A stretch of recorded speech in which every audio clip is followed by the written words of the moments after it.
দেখার পর এটা হলো, এরপর আপনি তার কথা শুনবেন। তৃতীয় নম্বর, মুখে আপনি নিজে কথা বলবেন। চতুর্থ নম্বর, এরপর আপনি অগ্রসর হবেন, হাতে ধরবেন, স্পর্শ করা। পঞ্চম নম্বর হলো পায়ে হেঁটে যাওয়া। পায়ের জানা রয়েছে। পায়ের জানা হলো আপনি বেগানা নারীর বাড়ির মধ্যে যাচ্ছেন, কোনো আপনি অফিসের মধ্যে যাচ্ছেন, দোকানের মধ্যে যাচ্ছেন, পার্কের মধ্যে যাচ্ছেন, আপনি হোটেল ভাড়া করেছেন, ওইখানে ওই মহিলাকে নিয়ে যাচ্ছেন, এটা হলো পঞ্চম নাম্বার। ষষ্ঠ নম্বর জানা হলো অন্তরের জানা। ষষ্ঠ নম্বর হলো অন্তরের জানা। এটা অন্তরের জানা মানে সেটাকে কি করা, চিন্তা করা। আপনি যখন কোনো মহিলাকে দেখবেন সেটা আপনার অন্তরের মধ্যে প্রভাবিত করবে। আপনি যখন কোনো মহিলার কথা শুনবেন সেটা আপনার অন্তরের মধ্যে প্রভাবিত করবে। আপনি যখন কোনো মহিলার সাথে কথা বলবেন এটা আপনার অন্তরের মধ্যে প্রভাবিত করবে। এটা হলো আপনার অন্তরের জানা।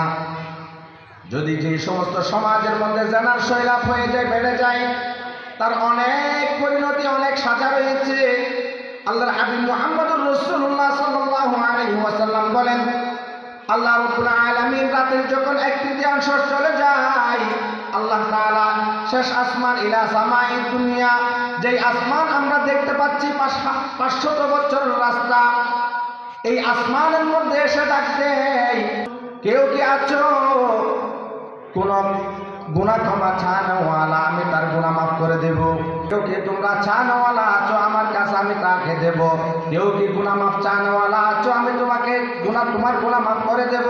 কেউ কি রিজিকের অভাব আছো, আমি তোমার রিজিকের অভাব দূর করে দেব। রাত্রির শেষ তৃতীয়াংশের মধ্যে এসে আল্লাহ তাআলা ডাকবে। যখন কোনো বান্দা আল্লাহ তাআলার কাছে শেষ রাত্রে উঠে দোয়া করে, আল্লাহ তাআলা তার দোয়া কবুল করে। ইল্লা মিন জানে, কিন্তু জানাকুর যারা আছে, সেটা চোখের জানা হোক, কর্ণের জানা হোক, তার যেই জানা হোক না কেন, আল্লাহ তাআলা তার দোয়া কবুল করে না।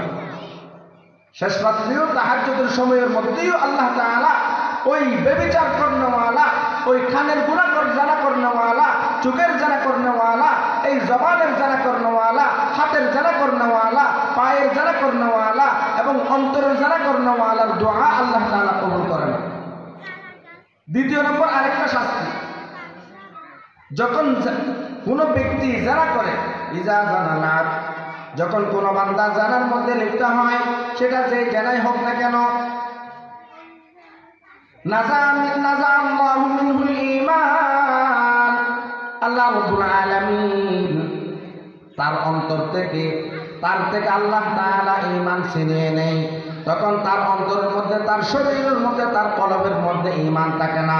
যখন কোনো ব্যক্তি জানাহের মধ্যে লিপ্ত হয়, তখন তার ঈমান আসমানের উপর আসমানের নিচে উঠতে থাকে, যতক্ষণ পর্যন্ত ওই ব্যক্তি ওই জানাহের মধ্যে, খারাপ কাজের মধ্যে লিপ্ত থাকে। যখন কোনো ব্যক্তি গান শ্রবণ করে, এটাও এক প্রকারের জানা। ওই গান যতক্ষণ পর্যন্ত শেষ হবে না, ততক্ষণ পর্যন্ত তার ঈমান তার ভিতরে থাকে না। চিন্তা করেন, ওই অবস্থায় যদি আমার আর আপনার মৃত্যু হয়ে যায়, আমি যদি ওই অবস্থায় ইন্তেকাল করি, তাহলে আমার অবস্থা কি হবে? বেঈমান হয়ে আমার দুনিয়া থেকে যেতে হবে। তৃতীয় নম্বর আরেকটি বড় শাস্তি, সেটা হলো ইজা যাহারাতিজ জিনা ওয়ার রিবা বিকরিয়াতিন, যখন কোনো গ্রামের মধ্যে, কোনো অঞ্চলের মধ্যে জিনা এবং রিবা, সুদ বেড়ে যায়, জিনা এবং সুদ বেড়ে যায়, ওই স্থানের মধ্যে, ওই গ্রামের মধ্যে আল্লাহ তাআলা, ওই আল্লাহ রাব্বুল আলামিনের গজব ওই গ্রামের জন্য হালাল হয়ে যায়, টেনে নিয়ে আসে। স্বাভাবিকভাবে যে গ্রামের মধ্যে আল্লাহ তাআলা আযাব দিতে চায় না, ওই গ্রামের মধ্যে যদি এরকম জানাহের এই সৈলাভ হয়ে যায়, বিস্তার ঘটে, আল্লাহ রাব্বুল আলামিন ওই অঞ্চলের মধ্যে জানা করার কারণে আল্লাহ তাআলার গজব নাযিল করে এবং বিভিন্ন প্রকারের এই ভাইরাস ইত্যাদি, বিভিন্ন মহামারী রোগ ইত্যাদি সে সমাজের মধ্যে, সেই দেশের মধ্যে সৈলাভ হয়ে যায়। এই জন্য আমাদের উচিত যত প্রকারের জানা আছে, হাকিকি জানা, হুকমে জানা, এই সমস্ত জানা হয় একমাত্র কয়েকটি কারণে, ব্যবহারটা চলার কারণে এবং মোবাইলের কারণে। বর্তমান যে মোবাইলের সৈলাভ, এই জানাগুলা শুধু অবিবাহিতের ক্ষেত্রে না, বিবাহিত যারা আছে তারাও করতেছে। আল্লাহ রাব্বুল আলামিন কুরআন মজিদের মধ্যে বলতেছে, যে সমস্ত অবিবাহিত পুরুষ এবং মহিলা যারা করবে তাদেরকে 100 দুর্নামানো 100 বেত্রাঘাত করো প্রকাশ্যে, এবং তাদেরকে এই বেত্রাঘাত করার জন্য তোমরা কোনো প্রকারে তোমাদের অন্তরে যেন কোনো মায়া না আসে।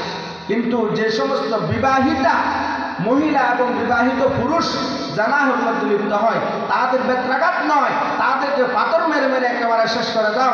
এইরকম একটা বিচার যদি আমাদের দেশের মধ্যে হতো, তাহলে আমাদের দেশে এই সমস্ত জানা, এই সমস্ত বিবিচার, দর্শন ইত্যাদির শাস্তি যদি একবার করা হতো, আমাদের সমাজ এটা অনেকটাই কমে যেত। আল্লাহ রাব্বুল আলামিন এই সমস্ত গুনাহ থেকে আমাদেরকে বাঁচার তৌফিক দান করুক। আল্লাহ তাআলা আমাদেরকে আমল করার তৌফিক দান করুক এবং এই মাদ্রাসাকে মাহফিলকে কবুল করুক। আসসালামু আলাইকুম ওয়া রাহমাতুল্লাহ।